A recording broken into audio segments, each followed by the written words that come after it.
Hi friends, வணக்கம். இன்னைக்கு நம்ம அரை கப் பாலை வச்சு ஒரு சூப்பரான அப்பம் ரெசிபி தான் வந்து செய்ய போறோம். வாங்க friends வீடியோக்குள்ள போகலாம். ஒரு பாத்திரம் வந்து எடுத்துக்கோங்க. அது கூட வந்து அரை கப் அளவுக்கு ரவா வந்து சேர்த்துக்கோங்க. ரவா வந்து நீங்க வறுத்தோ வறுக்காம எப்படி வேணா எடுத்துக்கலாம். நான் வந்து ஆல்ரெடி நெய்ல வந்து வறுத்து வச்சிருந்தேன். அதை தான் எடுத்துர்க்கேன். அது கூடவே வந்து அரை கப் அளவு பால் வந்து சேர்த்துக்கோங்க. சேர்த்துட்டு ரெண்டையும் ஸ்பூனால மிக்ஸ் பண்ணி மூடி போட்டு மூடி வச்சிருங்க. 5 நிமிஷம் இதை ரெஸ்ட் எடுக்க விட்டுறலாம். இப்போ ஒரு பாத்திரத்தில் அரை கப் அளவுக்கு வெல்லம் சேர்த்துக்கோங்க. அது கூடவே கரெக்டாக அரை கப் அளவு தண்ணி சேர்த்து தண்ணியில் வந்து வெல்லம் வந்து கரைஞ்சாலே போதும், பாகுபதம் வரணும்னு அவசியம் இல்லை. இப்போ சைடில் வந்து பார்த்திங்கன்னா இந்த நம்ம ரவையும் பாலும் வந்து மிக்ஸ் பண்ணி வச்சோம்ல, அதை வந்து மிக்சியில் போட்டு மிக்சர் ஜாரில் போட்டு இது கூடவே வந்து நம்ம கொஞ்சமாக வந்து என்ன சேர்க்க போகிறோம் அப்படின்னா 1/4 கப் அளவுக்கு வந்து பார்த்திங்கன்னா ஆட்டா, அதாவது கோதுமை மாவு வந்து சேர்க்க போகிறோம். இது கூடவே வந்து 1/4 கப் அளவுக்கு அரிசி மாவு வந்து நம்ம சேர்க்க போகிறோம். சேர்த்துட்டு நம்ம வெள்ளை தண்ணி வந்து வடிகட்டி அதையும் வந்து சேர்த்துக்கலாம். இப்போ ஒரு ஸ்பூனை வச்சு இதை வந்து ஒரு தடவை மிக்ஸ் பண்ணி விட்டுக்கோங்க. மூடி போட்டு மிக்சியில் வந்து ஒரு அடி அடிச்சுக்கோங்க. இந்த மாதிரி பேஸ்ட் வந்து பார்த்திங்கன்னா இருக்கணும். ரொம்ப தண்ணியாகவும் இல்லாமல் ரொம்ப கெட்டியாகவும் இல்லாமல் இந்த மாதிரி அரைச்சி எடுத்துக்கோங்க ஃப்ரெண்ட்ஸ்.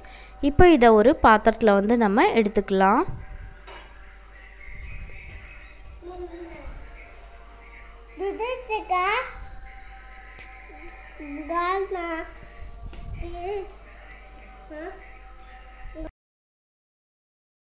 இந்த ரெசிபி வந்து பார்த்திங்கன்னா 10 நிமிஷத்துலேயே நம்ம வந்து சட்டுன்னு செஞ்சிடலாம் ஃப்ரெண்ட்ஸ்.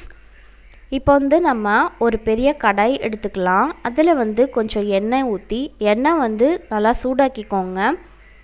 இந்த குழம்பு கரண்டி இருக்கும்ல, அந்த கரண்டி அளவுக்கு நொம்பி வந்து நம்ம இந்த மாவை வந்து எடுத்துக்கலாம். எடுத்துட்டு நான் வீடியோவில் காமிச்ச மாதிரியே நீங்கள் வந்து எண்ணெயில் டைரெக்டாகவே ஊற்றுருங்க. ஒன்றும் பிரச்சனை இல்லை ஃப்ரெண்ட்ஸ். கீழே வந்து அது வந்து கடாயில் ஒட்டாது.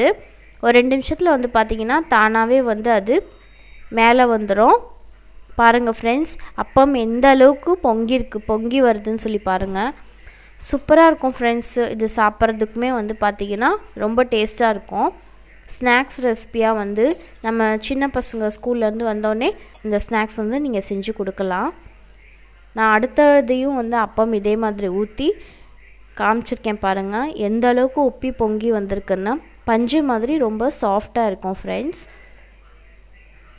இப்போ உங்களுக்கு புரியணும், இந்த மாதிரி நல்லா வந்து எண்ணெயை வந்து நல்லா வடிகட்டிட்டு எடுத்துக்கோங்க.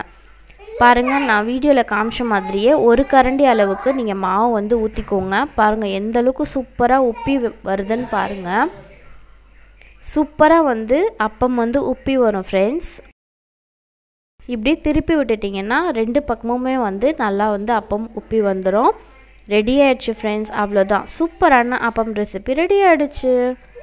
இதே மாதிரி வீட்டில் நீங்கள் ட்ரை பண்ணி பார்த்துட்டு ரிசல்ட் எப்படி இருக்குன்னு எனக்கு சொல்லுங்கள். நம்ம குக் வித் கர்ணா யூடியூப் சேனலை லைக் அண்ட் சப்ஸ்கிரைப் பண்ணுங்கள்.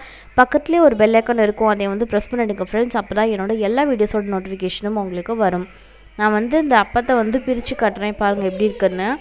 சூப்பராக இருக்குது பார்த்தீங்களா? வீடியோ உங்களுக்கு பிடிச்சிருந்தா லைக் அண்ட் சப்ஸ்கிரைப் பண்ணுங்கள். பக்கத்தில் ஒரு பெல் ஐக்கான் இருக்கும், அதை வந்து ப்ரெஸ் பண்ணிடுங்க ஃப்ரெண்ட்ஸ். தேங்க்ஸ் ஃபார் வாட்சிங் ஃப்ரெண்ட்ஸ். பாய்.